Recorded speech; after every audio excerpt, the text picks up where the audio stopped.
మీకు ఈరోజు నేను గోదావరి జిల్లాలో ఓ సీనియర్ తెలుగుదేశం పార్టీ నాయకుడి గురించి చెప్పాలనుకుంటున్నాను. ఇతని పేరు చిక్కాల రామచంద్రరావు గారు. బీకామ్ చదువుకున్నటువంటి ఇతను 1980 మేబీ 79 ఆ ప్రాంతంలో కాకినాడలో ఆర్టీసీ బస్ స్టాండ్లో ఒక చిన్న క్యాంటీన్, ఆ క్యాంటీన్ నిర్వహించుకుంటూ అప్పట్లో ఎన్టీఆర్కి వీరాభిమాని. ఆ రోజుల్లో ఎన్టీఆర్ పెద్ద స్టార్, మీ అందరికీ తెలిసిందే. అతను వీరాభిమాని. అయితే అప్పుడు తాళరేవు నియోజకవర్గం అప్పుడు 1983లో ఎన్టీ రామారావు గారు పార్టీ పెట్టినప్పుడు ఇతను పార్టీలో జాయిన్ అయ్యాడు. ఎన్టీఆర్ మీద ఉన్నటువంటి అభిమానంతో పార్టీలో జాయిన్ అయ్యి ఎక్కువ స్థాయిలో సభ్యత్వాలు ఇతను చేయడంతో ఎన్టీఆర్ దృష్టి ఇతని మీద పడింది. అప్పట్లో ఎన్టీఆర్ పార్టీ పెట్టిన కొత్తలో సహజంగా ఇటువంటి డిగ్రీ చదివినటువంటి యువకులంటే అతను ఇష్టపడేవాడట. అందులో భాగంగానే చిక్కాల రామచంద్రరావు గారు కావచ్చు, ఇప్పుడు యనమల రామకృష్ణుడు గారు కావచ్చు, దివంగత జిఎంసి బాలయ్య గారు కావచ్చు, వీళ్ళందరూ డిగ్రీ హోల్డర్స్, పట్టభద్రులు. వీళ్ళందరినీ అతను పార్టీలో తీసుకుని సీట్ ఇచ్చి ప్రోత్సహించాడు.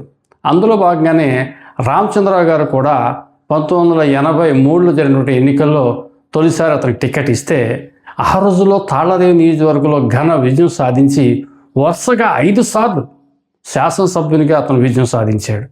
83లో నగ్గాడు, తర్వాత 86లో బై ఎలక్షన్ నగ్గాడు, 89లో రాష్ట్రం అంతా కాంగ్రెస్ గాలి వీస్తే తాళరేవు నియోజకవర్గంలో చిక్కాల రామచంద్రరావు గారు జెండా ఎగరేశారు. ఆ తర్వాత 1994లో విజయం సాధించి విద్యాశాఖ మంత్రిగా కూడా ఎన్టీఆర్ క్యాబినెట్లో బాధ్యతలు స్వీకరించాడు. తర్వాత జరిగినటువంటి పరిణామాల్లో చంద్రబాబు నాయుడు గారు ఈ వైస్రాయ్ హోటల్లో ఏదో ఇష్యూస్ జరిగినప్పుడు, పార్టీ సంక్షోభం వచ్చినప్పుడు ఈ లక్ష్మీపార్వతి ఇష్యూలో ఇతను ఎన్టీఆర్ పక్షాన్ని ఉండిపోయాడు. అప్పట్లో గోరంట్ల బుచ్చి చౌదరి గారు, వీళ్ళందరూ సంపర నాయకర్ గారని ఒక నాయకుడు ఉండేవాడు. అతను వాళ్ళతో పోల్చుకుంటే వాళ్ళతో పాటు చిక్కాల రామచంద్రరావు గారు కూడా నీతికి, నిజాయితీకి, ఎథిక్స్కి కట్టుబడి అప్పట్లో చాలా ప్రెజర్ తెచ్చినా కానీ జిల్లా ఎమ్మెల్యేలు, అప్పటి ఉమ్మడి తూర్పుగోదావరి జిల్లా చెందినటువంటి నాయకులు యనమల రామకృష్ణుడు గారు ఇలాంటి పెద్దలందరూ కూడా మీరు వచ్చేయని చెప్పి జిఎంసి బాలయ్య గారు వీళ్ళందరూ ఎంత ప్రెజర్ ఇచ్చినా కానీ ఎన్టీఆర్ మీద ఉన్న అభిమానం, ముఖ్యంగా ఆ పార్టీ మారటం ఇష్టం లేక ఆ లక్ష్మీపార్వతితోటి దివంగత నందమూరి తారక రామారావు గారితో ఆయన ఉండిపోవడం జరిగింది. తర్వాత రామారావు గారు చనిపోయిన తర్వాత కూడా పాపం ఈయన పార్థివ శరీరానికి పూలదండ వేసి మరి నివాళులు అర్పించి కన్నీటి పర్వతం అయిపోయారు చిక్కాల రామచంద్రరావు గారు. ఆ తర్వాత జరిగిన పరిణామాల్లో బాబు వైపుకి వచ్చేసారు. ఇతను కూడా 1999లో మళ్ళీ టీడీపీలో పోటీ చేసి తాళరేవు నియోజకవర్గంలో మళ్ళీ ఘన విజయం సాధించి సహకార శాఖ మంత్రిగా కూడా బాధ్యతలు నిర్వహించారు. తర్వాత 2004లో రాజశేఖర రెడ్డి గారు హయాం వచ్చేసరికి ఇతను ఓటమి పాలయ్యారు. దొమ్మేటి వెంకటేశ్వరరావు అని చెప్పేసి కాంగ్రెస్ అభ్యర్థి మీద ఓటమి పాలయ్యారు. ఆ దొమ్మేటి వెంకటేశ్వరరావు గారికి చిక్కాల రామచంద్రరావు గారికి ఎప్పుడు కూడా రాజకీయ వైరం ఉండేది. దొమ్మేటి వెంకటేశ్వరరావు గారు బీసీ నాయకుడు, చిక్కాల రామచంద్రరావు గారు కాపు సామాజిక వర్గం చెందిన నాయకుడు. వీళ్ళిద్దరూ ఎప్పుడు అంటే చాలాసార్లు తలపడ్డారు వీళ్ళు రాజకీయంగా. 1986లో అతను పోటీ చేశాడు కాంగ్రెస్ నుంచి, దొమ్మేటి వెంకటేశ్వరరావు గారు, చిక్కాల రామచంద్రరావు గారు టీడీపీ నుంచి పోటీ చేశారు. అలాగే 94లో కూడా ఇద్దరు కలిపి పోటీ చేశారు.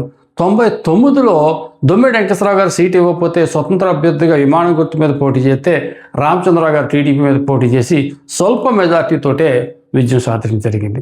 సో వీళ్ళిద్దరు రాజకీయం వైరు ఉండేది. ఇందుకే విషయం ఏంటంటే రామచంద్రరావు గారు ఒక డిఫరెంట్ క్యారెక్టరు, టీడీపీలోనే ఒక డిఫరెంట్ ఈయన ఒక మేనరిజం. ఈయన ముఖ్యంగా ఇతని మీద అవినీతి మచ్చ అనేది లేదు, నీతి నిజాయితీకి కట్టుబడి ఉంటాడు. రెండోది ఏంటంటే ఇతను 1983లో ఎమ్మెల్యే అయిపోయిన క్యాంటీన్ నుంచి ఎమ్మెల్యే అయ్యేసరికి ఎవరికైనా సరే కాస్తో కూస్తో కొంచెం ఇగో పెరుగుతుంది. కానీ ఇతను అలా కాదు, స్కూటర్ మీద తిరిగేవాడు. ఆ రోజుల్లో ఇతనికి బజాజ్ చాతక్ అని చెప్పేసి గ్రీన్ కలర్ స్కూటర్ ఉంది. నేను ఎందుకు ఇంత క్లియర్గా చెప్తున్నా అంటే, నేను ఈనాడు విలేకరిగా ఉన్నప్పుడు, ఆయన 5 సార్లు ఎమ్మెల్యేగా ఉన్నప్పుడు నేను ఈనాడు విలేకరి అదే తాళరేవు నియోజకవర్గంలో నేను వర్క్ చేశాను కాబట్టి అంత డీటెయిల్గా చెప్పగలుగుతా ఉన్నాను. ఆ చాతక్ మీద గన్మ్యాన్ వెనకాల కూర్చోబెట్టుకుని నియోజకవర్గం అంతా తిరిగేసేవాడు. ఇతను డ్యూటీ ఏంటంటే ఉదయాన్నే లెగిసిపోవటం, 4 గంటలకు లేచిపోవటం. ఇతనికి ఒక ఫోన్ ఉండేది 379093 ల్యాండ్ ఫోన్ నెంబర్. ఆ ల్యాండ్ ఫోన్కి ఫోన్స్ వచ్చేస్తూ ఉండి ఆ ఫోన్ రిసీవ్ చేసుకుని ఆ ఫోన్లో మాట్లాడటం. ఆ ఫోన్ పెట్టిన వెంటనే ఆ కన్సల్ట్ ఫోన్ ఎవరికి చేయమన్నాడో, ఎలక్ట్రిసిటీ డిపార్ట్మెంట్గా, డ్రింకింగ్ వాటర్కా, లేకపోతే హౌసింగ్కా, లేకపోతే రోడ్ అండ్ ట్రాన్స్పోర్ట్గా, మెడికల్ అండ్ హెల్త్గా, లేదా ఏదైనా బ్యాంక్ సర్వీసా, ఇతరత్రా అని మళ్ళీ రిప్లై వాళ్ళకి చేసి వాళ్ళతో మాట్లాడి ఆ ఇష్యూ సెటిల్ చేయడం ఇదంతా 8:30 దాకా ఈ తంతు సాగేది. 8:30కి మళ్ళీ ఇంటికి జనం వచ్చేవారు. వాళ్ళతో మాట్లాడి బట్టలు వేసుకుని బండి ఎక్కివాడు ఇతను. చేతకెక్కి వెనకాల గన్మ్యాన్ మీద కూర్చోబెట్టుకుని 3 మండలాలు, అప్పుడు తాళ్ళూరు నియోజకవర్గం, కరప, కాజులు, తాళ్ళూరు 3 మండలాలు రౌండ్ వేసేసేవాడు. ఇంటింటికి వెళ్ళిపోవటమే, పేటకి వెళ్ళిపోవటమే. ఎవరన్నా నా బుట్టలు ఎదిరితే ఆపి రెహమాన్ ఏంటా విషయాలు, ఏం జరుగుతుంది ఇక్కడ, ఏం జరుగుతుంది మీ ఊళ్ళో అని చెప్పేసి అడగటం, ఇలాగ చేసుకుంటూ సాగుతూ ఆయన రాజకీయ చరిత్ర చాలా గొప్పగా చేసుకుంటూ వెళ్ళిపోతూ ఉంటే చంద్రబాబు నాయుడు గారు కూడా ఇతను ఎంతో నమ్మాడు, మెచ్చుకున్నాడు.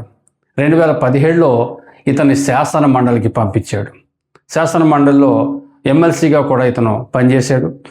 ఆ తర్వాత కాలంలో ఇప్పుడు ప్రస్తుతానికి అతను మాజీ శాసనసభ్యుడిగా, మాజీ మంత్రిగా, మాజీ శాసన మండలి సభ్యుడిగా, అలాగే తెలుగుదేశం పార్టీ అధ్యక్షుడిగా కూడా పనిచేశాడు.